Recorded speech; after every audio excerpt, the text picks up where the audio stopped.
role in your branding. Today, we're going to build your brand by helping you take ownership of your brand. Let's get started.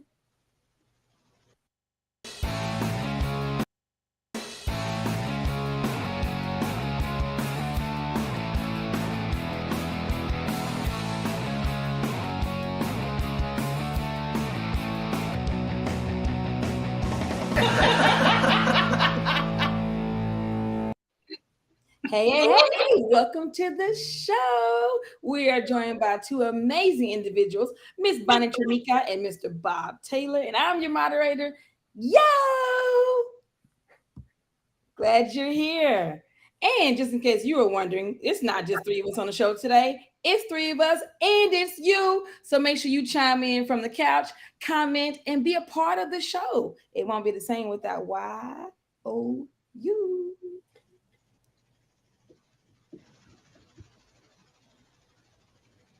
Okay, let's get started. Mr. Taylor, I want to start with you, sir. How has taking ownership of your brand helped you on your entrepreneurial journey? Okay. I was not ready for this question. Let me say. For me, taking ownership of your brand is actually being your brand. So because I'm a freelancer, although I don't like to use that term particularly much, by taking ownership of my brand, it's by being authentic to who I am. And it's being authentic to the clients that I service, and then making sure that I communicate through the branding that I put out there, in the words that I use, in the videos that I create, in the visuals that I create as well. And just by doing that, it helps to bring in the ideal client to me, so the client that I'm looking for, which obviously helps me grow on my entrepreneurial journey, and obviously grow my business too. Yeah. Sounds like you're saying you extended yourself. Exactly. Yeah. You connect to your ideal clients because you actually a little bit of us is in each of our ideal clients, is it not? Mm-hmm. Yeah, I see it Yes. that way too. Thanks, Bob. Same, Bonnie. Same question. It is an interesting question because I think our brand evolves over time. I mean, certainly your personal brand evolves as you change things in your career. My history was from the corporate world, so I was always very, I don't know, stoic and professional and I don't know, stiff, maybe for lack of a better word. But then when I started my own business, now you're really building relationships, one-on-one relationships with people. So I had to loosen up and just, come out as myself and excuse me, and, be approachable, be vulnerable, let people know that you've had struggles as well. Whereas in a corporate side, you would never say that. So yeah, just showing a piece of yourself attracts like-minded people you want to work with. Like you mentioned, there's a little bit of us in our clients, our ideal clients. So that's how you connect, by being yourself and owning that. Yeah, and owning all the parts of it. I like how you said that you used to be stoic and stiff, right? Lack of a better word, but then you started opening up more. But all of that was you. There's nothing wrong with stoicism. There's nothing wrong with it. There's somebody out there who also is stoic and just needs somebody to help open them up. So the fact that you realized that you were transitioning, right, to connect to people. Like, there's nothing wrong with stoicism, right? In its Right. place. Yeah, absolutely. In its place, right? Yeah. And yeah, Bob, what, you what, yourself what as stoic. I honestly don't know what stoic means. I'm going to be honest with Me you. either. I didn't either, but like she said though, like stiff, like Yes. Okay. unapproachable. You know. Well, the thing is that I think a lot of people that know me as an introvert, which means I'm quite reserved. I keep myself to myself, and for a long time, Bonnie, what you were just saying there about sharing your struggles, that was very difficult for me to do. One, because I'm also from a corporate background where you just don't do that. But also because of my reservedness, sharing what I struggle with people, that's not something I'm going to do. But actually, over time, I started to realize exactly what you said, that when you share those struggles, you actually have something you can relate to with your customers. Because if you've struggled, other people out there have struggled with the same thing, right? And usually we base our business around things that we've struggled on. We help customers resolve their problems because we've had that problem and we found a way to fix that problem. So we share that level of expertise, that experience with others. But yeah, sharing struggles is definitely part of, I'm going to say a big word here, part of the storytelling too. You can't really tell your story without telling the struggles that you've had along the way and along your entrepreneurial journey. So good. That's why y'all on the panel together, because you have like minds. You have like-minded individuals. I'm just here as a guest. I fit in a little bit. I love that you're both being so vulnerable. And those of you out there on the couch, don't forget to chime in, drop a comment, get motivated with today's focus, setting the tone. Why is it important to identify the hero when setting the tone of your brand story? Bonnie, why is it important to identify the hero? Another interesting question. I think it depends on your perspective as well. I mean, your client should be the hero of the story when you're, positioning yourself. So you have to really understand who that person is, because you want them to be successful in their journey. And kind of continuing on what Bob and I were talking about, being vulnerable. It's not just vulnerable, but it's about being open and sharing the struggles and knowing that there's a solution, there's a way out of this struggle, right? There's a way over the top of the mountain to where you want to go, and that hero is going to be leading that way to wherever they're, to their transformation. Yeah. I like that you said that. What Monica always tells me, that we make what we need, we build what we need. So in order for me to reach out to the clients and service them, I have to be honest. The word, I think I was honest, vulnerable, honest, transparent. All of that makes us humans, and we're able to connect with people that way. And we create what we need to help other people not have to go through what we went through. So yeah. Bob, chime in on the question, sir. Well, Bonnie is 100% right.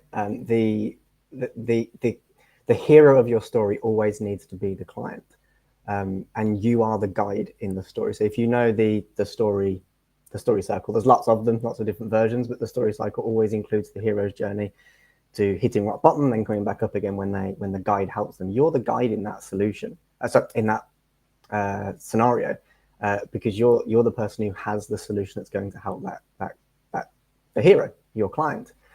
So that's why it's important to make sure that you know who the hero is and what problems they're having. A lot of people don't understand the problems that a client's having, and don't understand that one problem is actually multiple different problems, or in some circumstances, I'm sure you've experienced as well, Bonnie, one problem could be because of excuses, which a lot of us don't like to admit, but we have problems because we make excuses. And a guide is someone that can help you stop making excuses and take action, start moving forward. So when you identify who the hero is, and you know their problem, and you know what excuses they're going to be making in their life, which is blocking them from the success and the solution that they need to actually find success in their life, or whatever it is, whatever your solution is, that's when you're actually going to find more success in your business as well. I didn't even know what a hero story was until maybe a year ago or less. They asked me, yo, what's the hero story? What's your hero story? I'm like, I don't know what the hero story is, but I didn't know there was a guide in it. So thank you for that, Bob. So we as coaches, clients, transfer, whatever, we get to guide the hero to the ultimate goal, whatever that is for that client. That's what you're saying. That's what y'all are saying. That's why it's important to know who the hero is, because you want to know. In other words, everybody's destination would be different. So your job is to guide them as the hero to their destination. Yes. So in the heroes, in all variations of the hero story, the story starts with whatever is normal in that person's life, and then their journey throughout the hero story, the story is that you're going to guide them to a new normal, what's new in their life in terms of, with this solution, what you go back to your normal state, but with this big difference, which is going to make you successful in whatever area that you're working on, and you're the guide that takes them there throughout the story. So does the guide have their own hero too? Not normally in a hero story, but I mean, you can write it however you want. Write the story however you want. You're the guide in this particular story, but at the same time, your story, you're the hero in your own story too. So if you're telling the story, you don't necessarily have to be the guide. In a lot of circumstances, you'll have had your guide that helps you get to where you are, and you're using your experiences now as a guide to help somebody else get to where they want to be. Okay, thank you for helping make sense for me, Bob. Bonnie, Carrie, I think it said Carrie Ann chimed in to tell you hi. It's been a while and good to see you. Oh, hey, look at that. Hey, Carrie Yes, Ann. Carrie Ann. I hope I said it right. Miss Slade. She said, "Hi, Bonnie. Good to see your face. It's been a while. Great information." Yes, it is. Keep hanging in there, Carrie Ann. Drop some more comments on what we're talking about. Conversation is flowing. I'm learning a lot. Oh, now it's time for us to stay inspired. We started our motivation. Now we're going to stay inspired. How does a lack of understanding of the importance of your role in your brand affect the way we brand our business? So when if you don't understand the importance of the brand, how does it affect how you brand your business? Bonnie. Okay. I'm looking at both of y'all like, who's gonna talk? I didn't say anybody's name. Bonnie. And we're waiting for you, so that's okay. Yeah, it's, you know what, it's, you want to have an ability to relate to your prospects or clients. So you need to really, understand where you fit in that role. If you're, if I go back to my original information about the corporate, stiffness that I had, that works for a certain situation or a certain audience. And now I'm much more, open and fun and looser, and that's going to attract a different audience than that corporate stiffness. So if you're looking for, I don't know, dog trainers or something like that, someone that's, kind of has a fun job, if you're coming at them with that stiff approach and corporate style, it may not really resonate with them. So you want to be more open and honest and really, it's partially your brand. I mean, not just your company brand, it's your personal brand story. So how I show up at networking meetings or on LinkedIn, for example, I'm showing up as Bonnie. I'm not necessarily showing up as my company, because people do business with people. So back again to the authenticity that you need to portray. That's going to make people, when they see you or hear about you, it's like, okay, I know Bonnie, and she's approachable and she's fun and she knows her stuff. It's about that brand recognition as well. Yeah, I love what you said. People do business with people, not like the business itself. And I also felt like the way you're describing it, it's like having a channeling your inner chameleon. You want to be able to put that hat on that fits the people that you're in front of. Not that you're changing who you are, because authenticity is so important to me, especially, but just enough of a tweak so that you can relate, so they can connect, get the connection. So I like the way you explain that. Connecting with customers is vital. Yes, that's what Carrie Ann Slade said. Keep him coming, Carrie Ann. Oh, and Peggy chiming in authenticity. Yeah. All right, Bob, on to you with that inspiration. Well, what I was going to say is people buy from people. So Bonnie stole that one from me. But what I could do is share a story with a client that I worked with once. Basically, this client didn't want to show their face. They didn't want to be the face of their brand. So what that meant is that they could only sell through the brand, and communicating what a brand believes is always going to be more difficult than communicating what you believe. And the difference there is, your company branding and your personal branding. And when we say people buy from people, once you put your face on something, it instantly becomes more human connect. It instantly becomes more relatable. It's why I tell everybody to make sure your face is in your subject line. It's why I say you need to be on your website. It's somewhere your face needs to be shown. They need to know who they're buying from. I don't know if you agree with that, Bonnie or Yo, in terms of showing your face and being the face of your brand, and the importance of that. Absolutely. Yeah, I just I agree with it in the fields that we're in, and I think about on the like the Starbucks and the Chick-fil-A's, it's still the people that they employ that I attach that brand to. Like when I see that Starbucks, I think about the friendly people and the fun, the baristas. And when I see Chick-fil-A, I think about the my pleasures, all the stuff that comes with that. So it might not be an actual face, but that concept is still there, what you just said. So yeah, I totally agree with that. That when you put the face to something, it makes it more human. Yes, your face. That's what Peggy says. Of course, she says that. She's a headshot specialist. Right. And then Carrie Ann said, be real, be you, and offer value. Yeah, especially in the online world where many people may not know who you are yet. By having your face in front of them, it's like that is a human person. It's like, okay, that's someone that I might like to find out more about. So that's really important in the online world. So Yes. good point, Bonnie. Yeah, thank you for that one. That's good. It does make a difference. It helps you. It like people might not know the name of your company, but they might know your face. And we change things a lot too. So sometimes just knowing that face matches that upgraded version or that new product they're offering, that face doesn't change. Well, mine does because I change my hair all the damn time. So my face might change, but you get to smile all the time. And let's keep networking. Who should you ask for help when we are trying to improve our brand? Bonnie, who should we ask for help when we're trying to improve it? Me. Just, when you're a solopreneur, I would hope that you have kind of a circle of people that you can turn to, whether they're mentors or people that are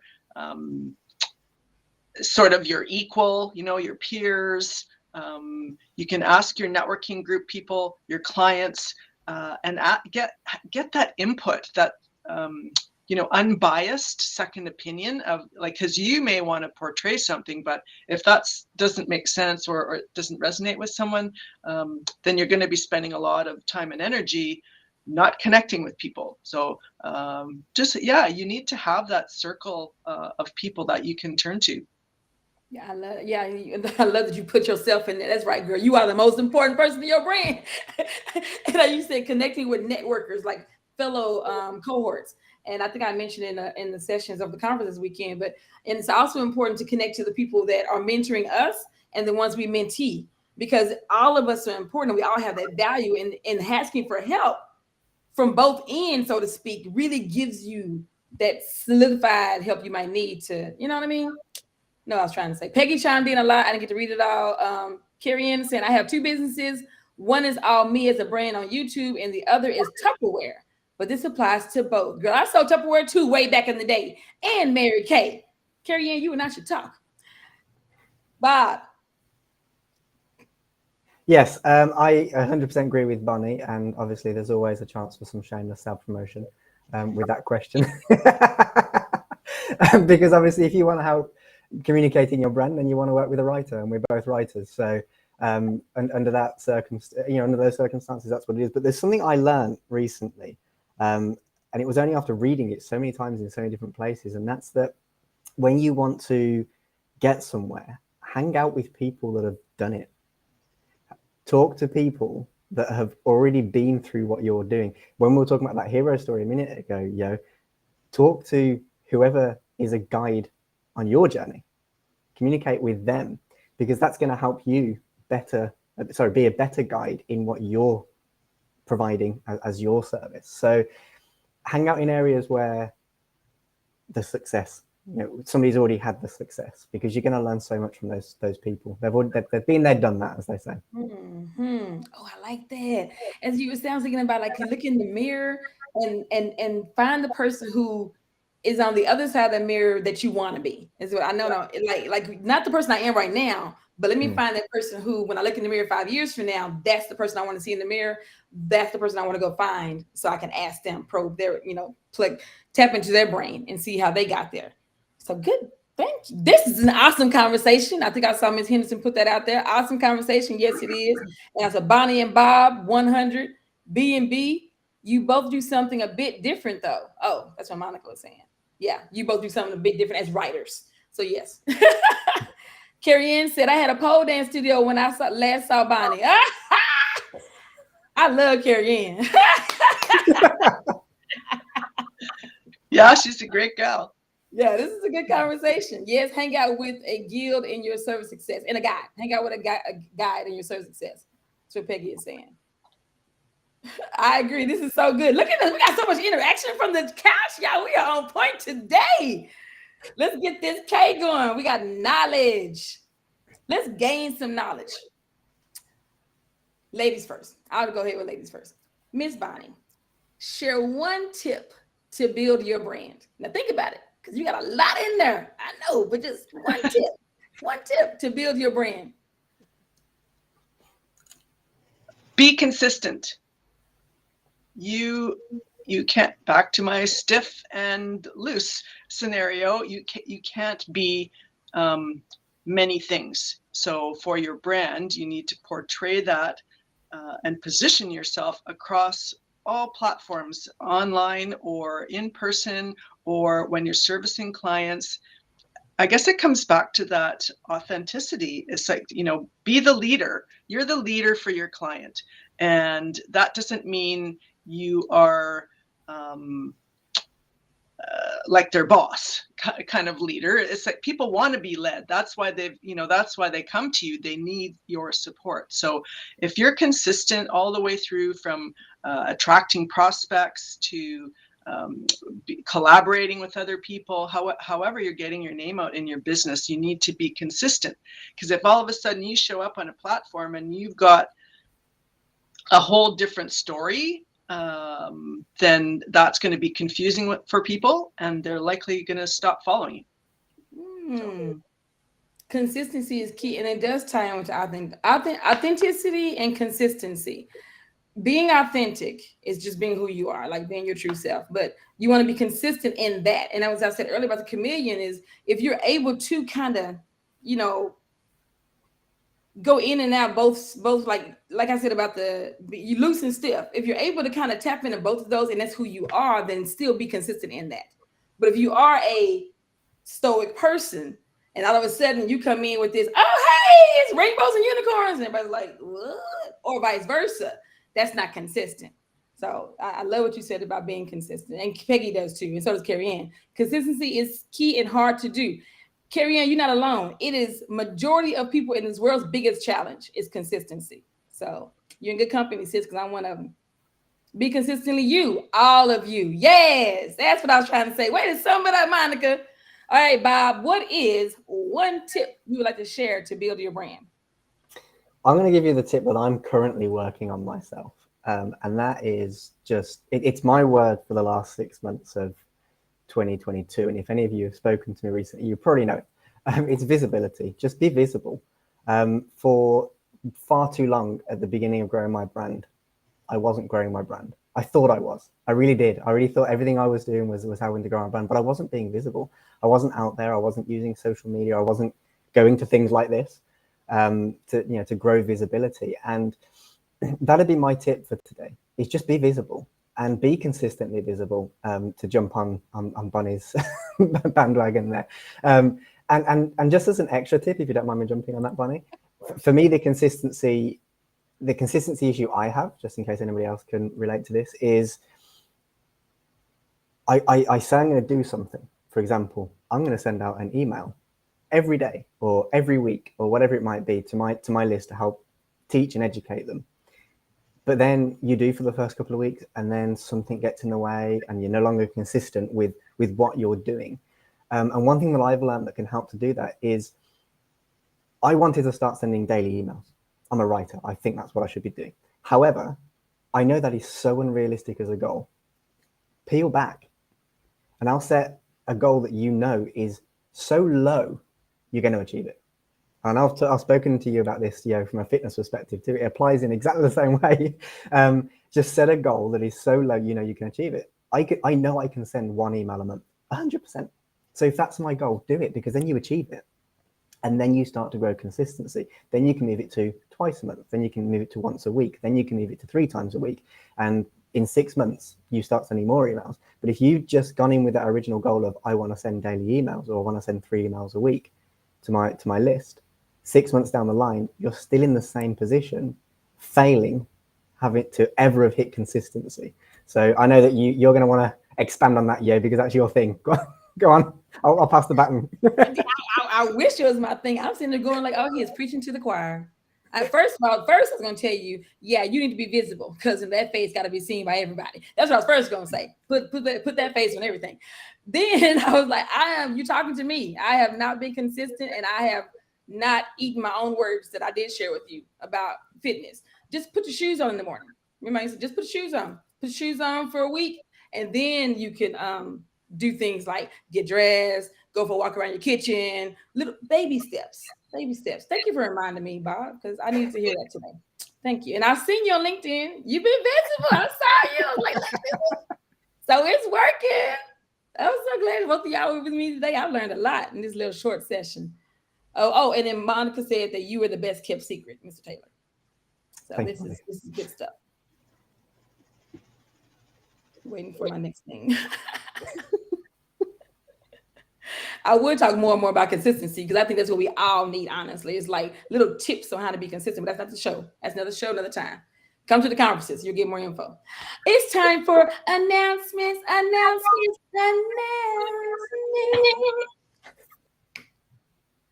We have announcements. We're going to start with you, Bonnie, as soon as we get you back on the picture.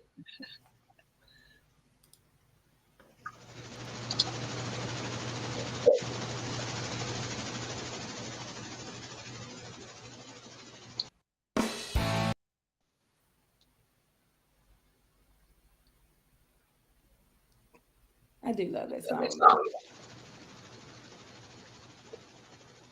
Yeah, it's a good energy pump. Isn't it? And then my favorite part of the whole show is when all three of them on the couch laughing. My favorite part.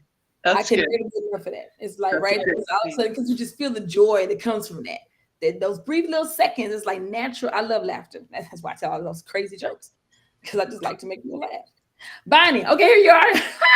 So Bonnie, what's going on in your world? Share with us, sis. What's your announcement? Oh, well, as Monica alluded to in the chat, Bob and I do somewhat different things. I do come from a writing background, but now I coach people on how to create or plan, produce, and promote their content, because they need to be visible and they need to be consistent. So by doing that, they can show their authenticity and really own their brand. So wrapping up today, and there's different ways to work with me, one-on-one coaching, group programs. There's a page on my website you can go to book a free call, and that's at bonniechomica.com. So come on over. I'd love to have a chat. It would be like a coaching call as well, but we'll see if there's a way that makes sense for us to work together so we can get you visible. Yes, because that would be a privilege to work with you. I'm definitely going to sign up. I hope you are too, people out on the couch and watching the replay. BonnieChomica.com. Mr. Taylor, what you got going on in your area, brother? I love all the power words you got into that little pitch there, Bonnie. Very good job. All the power words from the episode.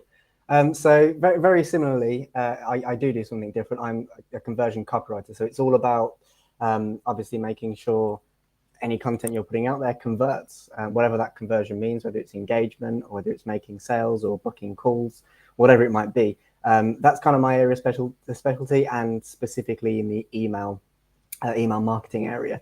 So you can go over to www.copybean.co.uk, work with me. So the link's on the screen right now. To learn more about how I can help you, you can also book a free call on my website as well. We can have a little chat about how I can help you get to the goals that you want to achieve. And you get to have that accent. I just had to throw the plus in there. If anybody's an accent free like I am, and you get to enjoy the accent for like 30 minutes, that's the best part of it right there. And he is true to his trade. He is an expert in his field. Both of them are. I look forward to sitting down and sharing space with both of you one-on-one. Thank you for being here with me today. My announcement is I just want to connect with each and every one of you. Hop on the calendar. Let's have a call. Let's get to know each other. Let's find out how we can add value to each other, because I know we can. So just hit me up on www.loveyourlife.me, and pick a date and time that works best for you. And in the Mingle community, we also have announcements. Well, now right now we have not right now. We always have community communication in the Mink Life community, where we have a private group app where you can actually go on there and chime in and comment, read, and find out what all the different things that are going on. Or watch the videos. Minkubator, my personal favorite, is where you're actually given the space and the time to work on your business and to get support in your business. Different people work on different things. It's a full day activity.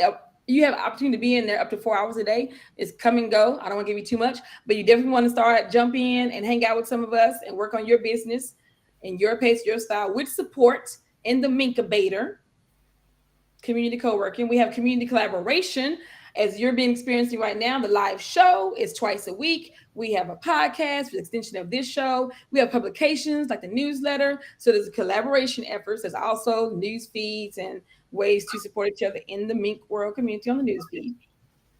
Community collaboration.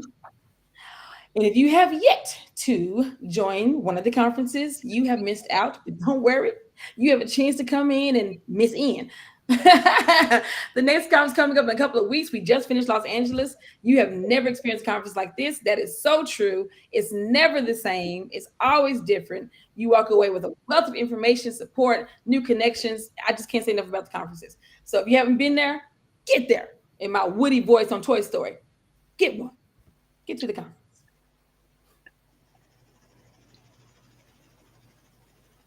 I think that's it. Yes, it's time to say bye. That's the sucky part. Bonnie, Bob, BB, thank you so much for joining me today.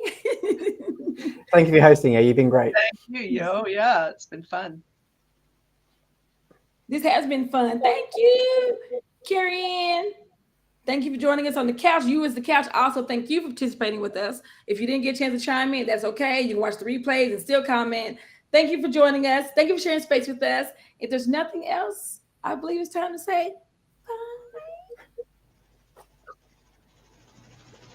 The next show